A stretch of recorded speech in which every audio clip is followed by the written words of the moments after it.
And an important question I want to ask here actually is, when are those things useful or workflow useful? In this case, we implement the best practices at the state machine, but when is it actually useful? And this is a specific thing we check, we report. And you can see here we have 3 use cases. One is code generation, one is the class net. You can think about this as a very specific use case for software modeling. And we have a very general use case at question answering. There are several distinct characteristics of those 3 use cases. In code generation, we know that humans have a very good way of writing code, which is called software engineering. And there are a lot of data on code generation that we have LMs just to showcase their capability on those data sets.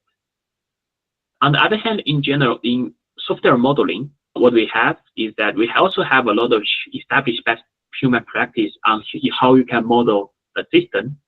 But because software models, a lot of cases, either it's used internally in company or it's not as hot as code generation, there are not a lot of data for LM to learn how to do this task. And on the other hand, we have question answering, where we have a lot of data. You have tons of different question answering data sets, but we don't really have very general way to answer a question, at least not put as a step-by-step manner. And what we find in the research is that on cases where we have established best practices, generally we get very good performance with state machines. We use a state machine and it works, and sometimes it works for all the models that we tested.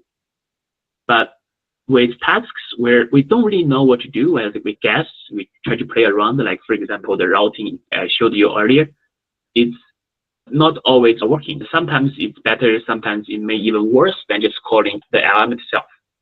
That's what I find is that it seems that the state machine is most useful when you know what you want to do, when you have a best practices of how to do the task, when you know the flow you want the task to do.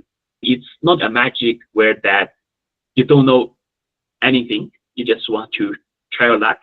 What's really helpful with Sherpa is that when you have very structured way of executing the LM for solving your task, and you know how this kind of logic would play around.